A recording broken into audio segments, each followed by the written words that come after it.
buenas tardes, pensando en que esto va a ser transmitido en nuestras redes sociales de Nuestro Mar, Diario El Líder y El Mercurio de Valparaíso. Le agradezco esta oportunidad de poder conversar. Y bueno, hablemos de lo que se llama la contingencia, pensando en que la semana pasada ya se confirmó que se admitió a trámite el puerto exterior, este proyecto portuario de San Antonio que es millonario y que tiene varios ribetes. ¿Cuál es lo destacable, según usted, de este proyecto, ministra? Sí, lo primero es que esta admisión a trámite ambiental es la primera que podemos llamar pieza concreta de inicio del proyecto. Ujú.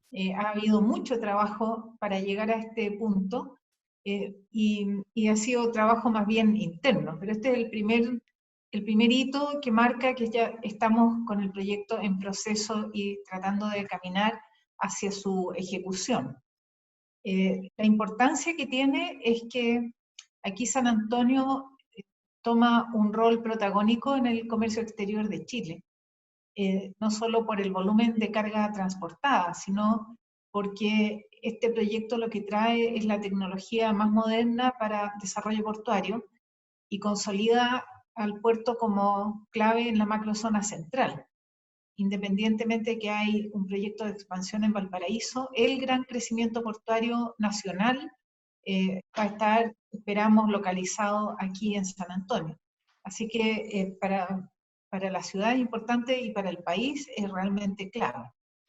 Claro, bueno, es tan importante que ustedes, a pesar de la estrechez económica en que seguramente está el Estado y el país en general, a propósito de la pandemia, se ha confirmado ya que a pesar de eso sigue este proyecto adelante sin ningún cambio. Sí, efectivamente, hay proyectos que son de muy largo plazo, de difícil ejecución, y si uno detiene el flujo de trabajo previo, puede tener consecuencias importantes en el sentido de llegar tarde con la infraestructura. Y nosotros necesitamos que esa infraestructura esté cuando va a ser necesaria. Estamos ya anticipándonos. Pero si no nos anticipamos, las generaciones futuras van a pagar el costo de congestión portuaria, de insuficiencia y de un comercio exterior con limitaciones. Así que independientemente de la coyuntura, todos los equipos han seguido trabajando en esta fase previa y, consolidando ya estas etapas que son tan críticas. El estudio ambiental es una de las piezas más importantes, sin duda. Tiene además una ingeniería de una tremenda complejidad, es un proyecto desde el punto de vista de ingeniería de un desafío como hemos visto pocos en Chile. Así que esperamos que, que podamos seguir adelante independientemente de las cosas que vayan pasando en el corto plazo. Aquí estamos mirando a 8 o 10 años y esa es nuestra obligación. Claro, y entiendo además que la inversión estatal no es todo el proyecto, sino que es una parte que tiene que ver con el rompeolas y que es Sí. parcializada, o sea, de aquí a 8 años podría verse afectado o Primero, mejor. claro, Ujú. efectivamente hay una parte de inversión fiscal que es inevitable, que el rompeolas es la generación de aguas abrigadas. Chile tiene mucha costa, pero muy pocas aguas abrigadas naturales. La mayor parte de ellas ya están utilizadas como recintos portuarios. Y un rompeolas es una pieza de infraestructura de muy larga duración. Si uno mira, por ejemplo, el de Valparaíso, se construyó en 1912. Ujú. Ha permitido el desarrollo del puerto de Valparaíso durante más de 100 años. Entonces, es muy importante plantearse en plazos largos y la responsabilidad del Estado es ir generando estas plataformas que permiten desarrollo para el futuro. Así que esperamos después avanzar con procesos de licitación para 4 terminales de muy gran tamaño, con una capacidad adicional, cada uno de ellos de 1,5 millones de TEU. Eso es llegar a 6 millones, mucho más que el 1.700.000 que se transfiere ahora, por ejemplo, en San Antonio. Así que por eso digo, estamos mirando en el largo plazo, tal como lo han hecho. Este es un proyecto que viene desde hace tiempo y todos los gobiernos hemos ido aportando a su avance.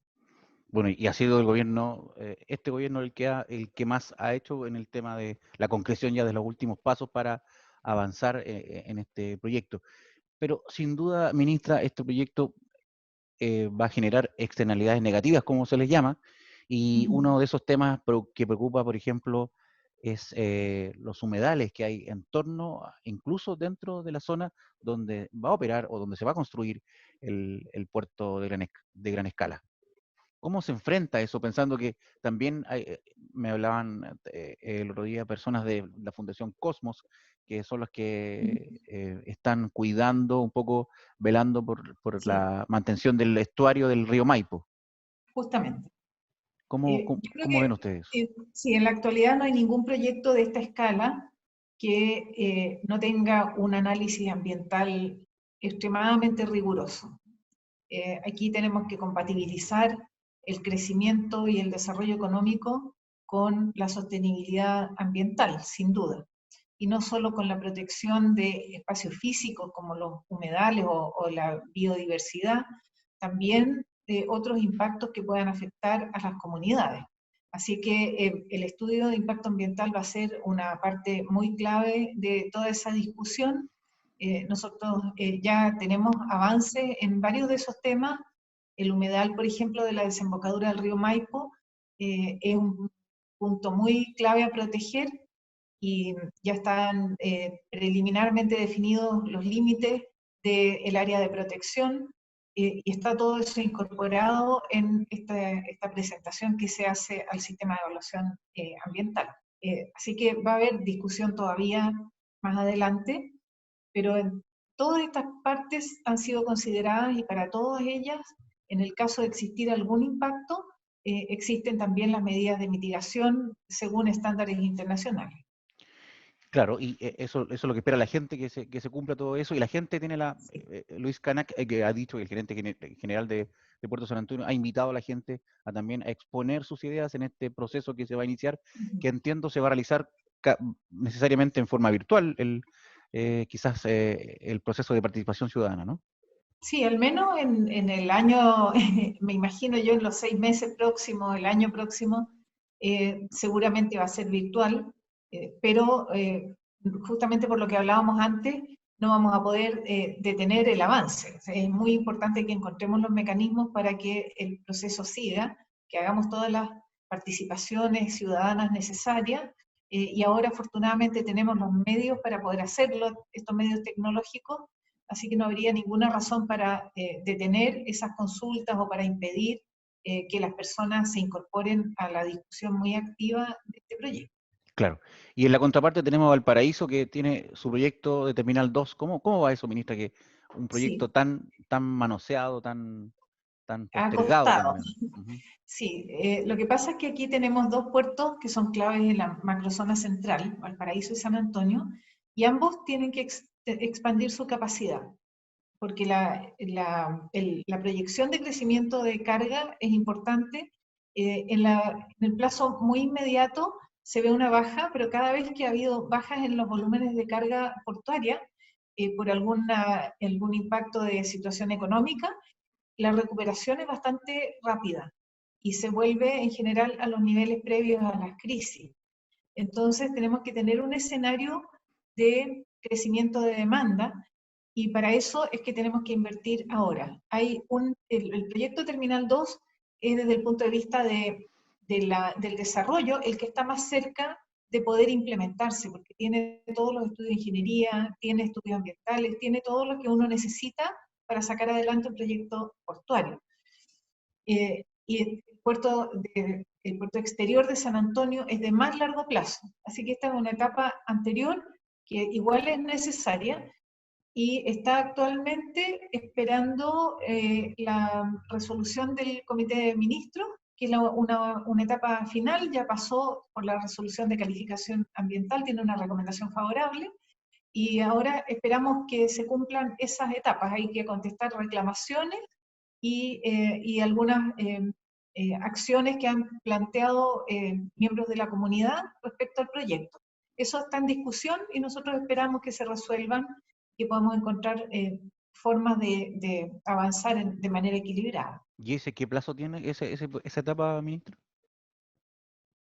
Nosotros esperamos que la más corta posible, pero me imagino que serán algunos meses todavía, tal vez un año, hasta tener esa respuesta completa. Puede demorarse menos la resolución de los documentos o los reclamos que han hecho las comunidades al Comité de Ministros, que eso está a punto, entiendo, de resolverse.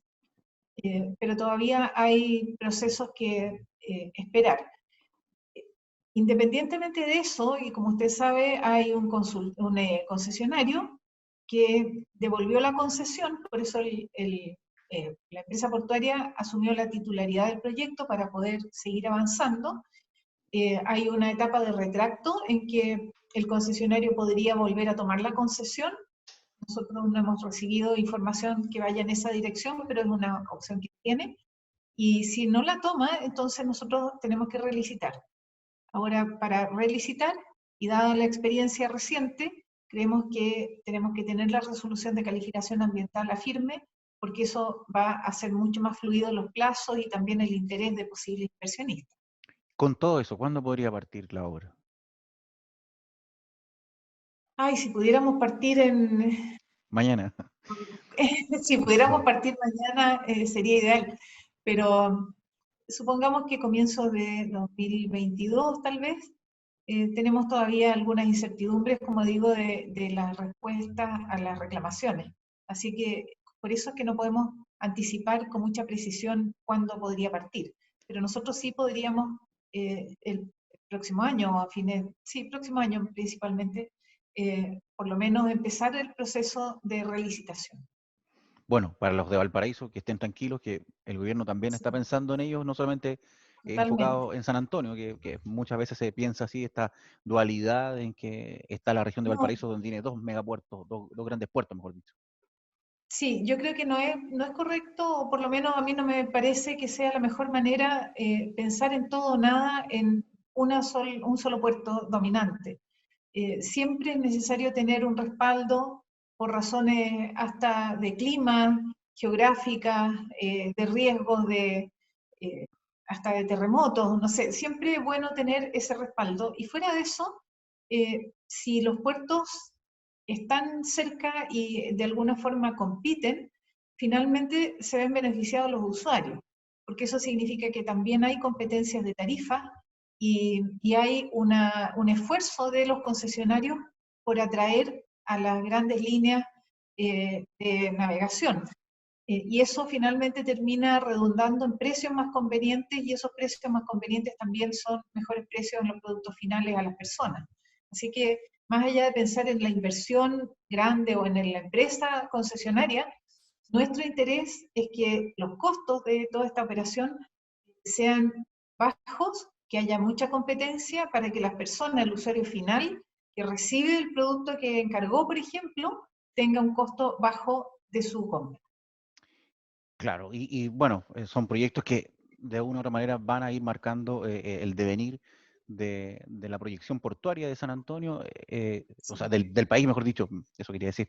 Y hablando también, veíamos la contingencia, el megapuerto avanzando, T2, usted dice, se está trabajando para salir el 2022 con eso, y en plena emergencia, ¿cómo usted cree que ha reaccionado la cadena logística, los puertos especialmente, para prevenir los contagios en medio de esta cruel pandemia?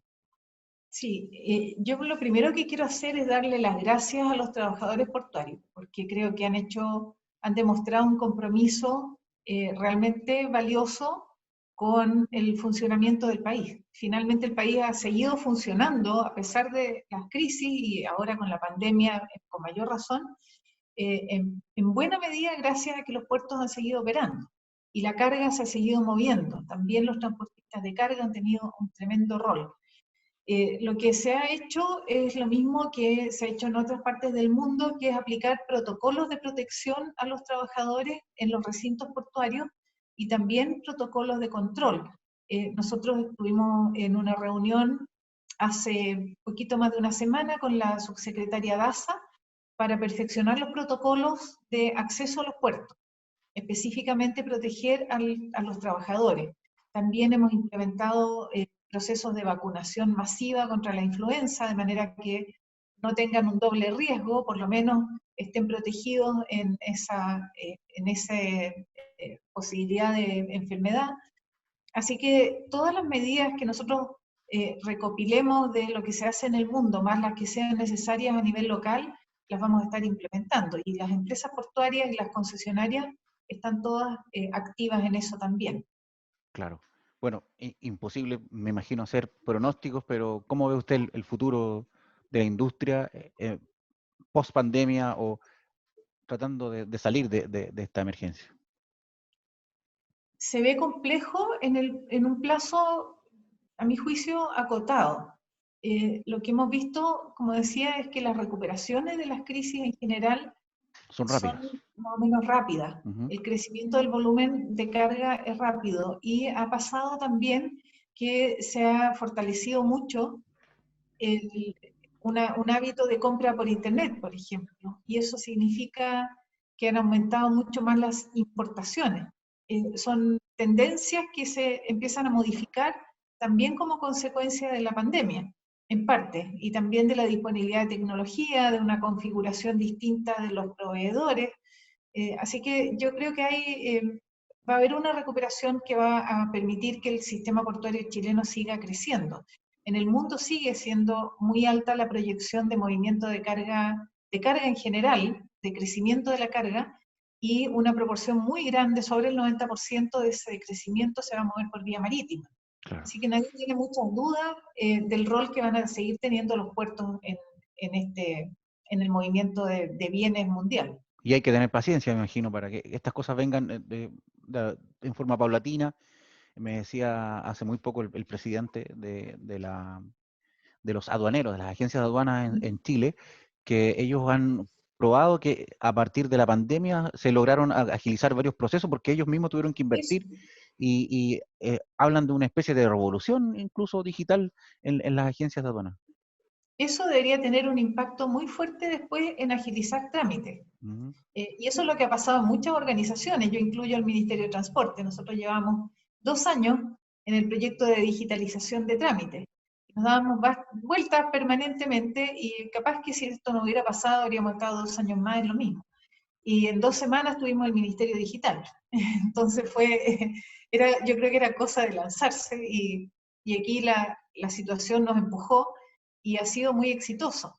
Yo creo que lo mismo puede pasar en estos procesos. Ojalá toda esta digitalización en la que venimos trabajando hace tiempo, con el Ministerio de Relaciones Exteriores, con las empresas portuarias, con aduanas, con Directemar, con el Ministerio de Hacienda, ha sido un trabajo previo que yo creo que deja listo para que la digitalización ahora sea un motor de recuperación. Así que es muy, muy importante, me alegro mucho que estén también lo más electrónicos posible. Eso va a ayudar también a que la recuperación ocurra en un tiempo más corto. Bueno, y así van a ser los puertos más modernos, también digitalizados, con gran Sí, trabajo de los humanos, pero más en tareas que quizás van a supervisar cómo funcionan estos aparatos modernos donde funcionan casi sin personas en los puertos. Es una preocupación también de los trabajadores de sí. eso. Sí. Nosotros Eh, hemos trabajado en una mesa laboral portuaria hace más de un año sí, le iba a preguntar con de eso. los gremios, Sí. justamente en eso, en el futuro del trabajo portuario, por ejemplo, en temas de seguridad, pero pensando también en la reconversión, porque se va a necesitar capacidades que son distintas de las que necesitan ahora. Ujú. Así que me parece bien importante empezar a anticiparnos y lo estamos haciendo con ellos. Claro, ¿en qué va esa mesa? Porque hace poco hablé con un dirigente de Valparaíso, con los de San Antonio, y hicieron, entiendo, presentaron el Sí, trabajo del Ministerio de Transporte y de sí, Trabajo, presentaron su informe en marzo, virtual, exacto. y Sí, ahora, ¿qué etapa viene respecto a la normativa portuaria y la ley larga de puerto, que es preocupación también de los portuarios? sí, ahora, bueno, el objetivo era que cada uno elaborara sus propuestas y que hiciéramos nosotros un recuento, tanto el Ministerio del Trabajo como el Ministerio del Transporte, y las tenemos que transformar en propuestas de acción. Eso significa algunos cambios normativos, por ejemplo, perfeccionamiento de leyes, y también avanzar en esta ley ley de trabajo portuario para adelante. Así que estamos en esa etapa. Ahora la pandemia nos redefinió un poco, no las prioridades, pero sí las urgencias. Entonces hay parte de los equipos de trabajo que han estado destinados ahora a los paquetes de ayuda a las personas. Así que por eso hemos tenido una interrupción breve, pero estamos ya preparando la recuperación de los equipos de trabajo para poder seguir la tarea. Sí, es lo que me decía Pablo Kimple, que es el dirigente de Valparaíso, del Sí, sindicato de lo estibadores, que conozco bien, sí. sí, todos lo conocemos muy bien. Él decía que, claro, la pandemia ha retrasado un poco esto, pero ellos están conformes porque dicen que el trabajo que presentaron ustedes, el Estado, el gobierno, se enfoca mucho en los eventuales, que es un sector que todavía necesita quizás un mejoramiento de sus condiciones. Sí, una conclusión de esa discusión fue justamente el trabajo eventual. Tanto los trabajadores como el gobierno, como el Ministerio del Trabajo, reconocen que la eventualidad masiva es una mala solución. Ahora hay posibilidad de predecir mucho más y anticipar los grupos, es decir, esto del eventual que uno lo busca según necesidad, no acompaña el rumbo moderno de los puertos. Se necesita una proporción de trabajadores eventuales, sí es cierto, y en eso coincidimos también con los trabajadores. Pero la idea es tender a que los eventuales tengan estos convenios por puestos de trabajo, por ejemplo, que les den un respaldo y no sean eventuales, por llamarlo de una forma, volátiles sin protección. Y que la mayor parte de las dotaciones tengan contratos de trabajo. Así que, por un lado, la idea es perfeccionar el rol de los eventuales, manteniendo una proporción según las necesidades de los puertos, y como digo, que los mismos trabajadores reconocen que es necesario tenerla. En todo el mundo hay unas pequeñas proporciones de eventuales, y principalmente para los que están contratados, anticiparnos a los cambios que vienen de tecnología. Más que perfeccionar la forma de contratación, sí las rutinas de trabajo, la protección, la seguridad, fue un tema, uno de los capítulos fue la seguridad en faenas portuarias, por ejemplo. Son tiempos complejos, no le quiero quitar tanto tiempo, ministra, sé que tiene muchas cosas que hacer, pero quiero preguntarle lo último, tiene que ver con los cruceros. Se anunció ya que hasta septiembre se prohíben las recaladas y Sí. también que venía la industria, sobre todo para San No, venía Antonio, por ejemplo. súper bien, yo estaba ¿Cómo? contenta porque estábamos empezando a ver la luz. No venía a Estaban velocidad de empezando a crucero, veníamos recuperarse. como avión. Sí, ¿Y sí. qué va a pasar con esto? Esta industria tan beneficiosa Bueno, para la ciertas ciudades. industria del transporte en general ha sido muy golpeada con esta crisis. Yo Ujú. creo que es una de las industrias más golpeadas. El transporte, también la hotelería, el turismo, muy duramente. Eh, y los cruceros van a depender no solo de decisiones nuestras, como son rutas internacionales, dependen también de lo que hagan otros países. Así que yo creo que aquí una pieza clave de cómo vamos a seguir en adelante es si vamos a tener o no vacuna en un plazo corto. Si hay vacuna, se hace más controlable un potencial contagio Claro, y se domina. Ayer escuchaba justamente un reportaje que decía, con las vacunas no es que desaparezcan las enfermedades, pero se hacen tratables. claro.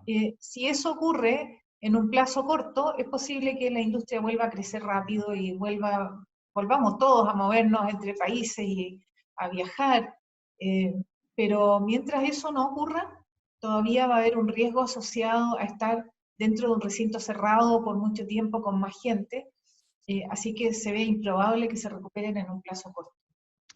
Ministra, muchas gracias por esta entrevista. Quizás alguna reflexión que quiera hacer al final de esta conversación con nuestro equipo de Nuestro Mar, aquí en el diario El Líder de San Antonio y el Mercurio de Valparaíso.